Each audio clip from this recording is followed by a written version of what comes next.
September 5, 2019. How many bankruptcies are caused by America's dysfunctional healthcare system? Bernie Sanders has been at the center of a days-long controversy over this question.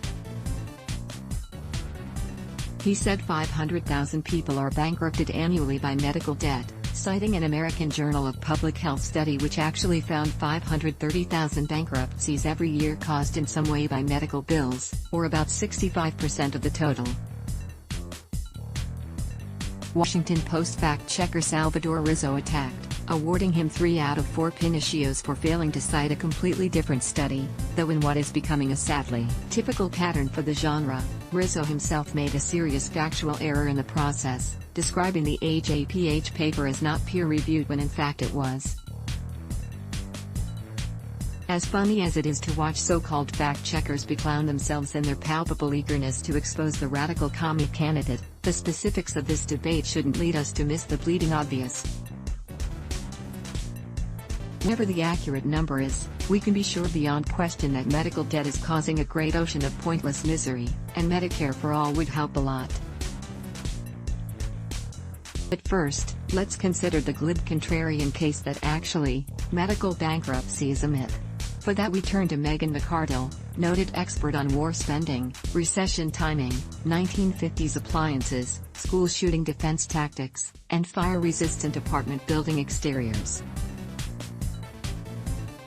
In a 2018 Washington Post article, she pointed to a New England Journal of Medicine study which found a dramatically smaller result for hospital medical debt-induced bankruptcies, just 4% of bankruptcies, or about 31,000 per year. As an initial matter, McArdle largely declaims that this study's methodology is considerably more robust than previous studies, one co-authored by Elizabeth Warren, incidentally, finding a much higher result. But this is highly contestable.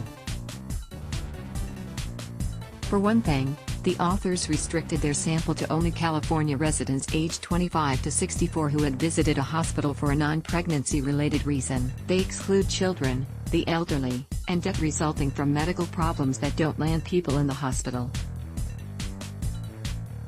THASA results do not cover all potential medical bankruptcies, they write. And while they argue their methodology probably doesn't result in a vast underestimate, a super robust study should examine the whole population directly if at all possible. More generally, McArdle's chosen study takes a pinched view of causation. Their sample is restricted in that way so they can try to examine what proportion of bankruptcies can be directly pinned on a hospital visit, in which a person goes to the doctor, and sometime later files for bankruptcy solely because of that visit. And for that narrow purpose it is well done, though strictly speaking it is impossible to establish certain causality for any bankruptcy, because there is an infinite universe of possible events any one of which would have prevented it from happening. Still, this leaves out a lot of scenarios in which a bankruptcy would not have happened without medical debt, even if it was not the direct precipitating factor. If someone has a big load of medical bills but is still making the payments, for instance, only to crash their car and be pushed into bankruptcy from the repair cost, medical debt is still causally related even if it isn't the most immediate cause. In philosophy of causation, this is the difference between proximate and distal causes. Even fairly conservative scholars generally agree that adverse events like divorce, medical debt, or business failure are major driving factors behind bankruptcy declarations. That is why the study co-authored by Warren just sent out surveys to people who had declared bankruptcy and asked them if medical debt was related in some way. That methodology has its own problems. For one thing, people may misremember their finances, but it captures a broader and arguably more accurate universe of causes. What's more, studies aside from these two have also found far larger numbers. A clever 2011 Journal of Public Economics study used natural experiments in the form of state-level Medicaid expansions, and found about 26% of bankruptcies were caused by medical debt. A 2014 article in the Main Law Review estimated that medical debt was the predominant causal factor in 18 to 26% of bankruptcies. But perhaps the most sensible perspective of all can be found by reading a Kaiser Family Foundation/New York Times survey, which found tens of millions of people bearing a terrible burden of medical debt. Some 20% of insured Americans aged 18 to 64 report struggling to pay medical bills, and 53% of uninsured.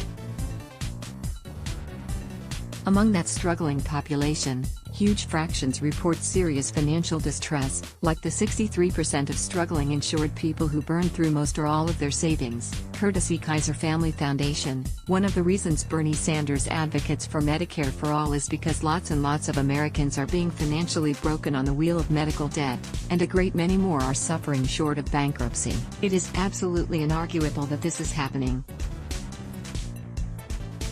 This vast sea of pain is simply what happens when a country pushes more and more of the financing of its healthcare system onto individuals who cannot bear the load. Whether the actual number of people annually driven into bankruptcy by America's wretched jalopy healthcare system is 530,000 or only 31,000, the number is way too big. If we implemented the Sanders Plan, which would cover all medical, dental, vision, nursing, and prescription drugs, with only a small copay for pharmaceuticals, we could get rid of most of this suffering at a stroke. Adding a universal sick leave plan as all our wealthy peer nations have to cover loss of income caused by missing work would make things better still, but that's a subject for another day. There will always be tendentious libertarian ideologues sprouting up to nitpick anyone suggesting that we could all live better lives by jacking up taxes on the rich to fund social benefits. Don't let them distract you. Medicare for All done properly would massively improve the lives of almost every American. Let's block ads. Why?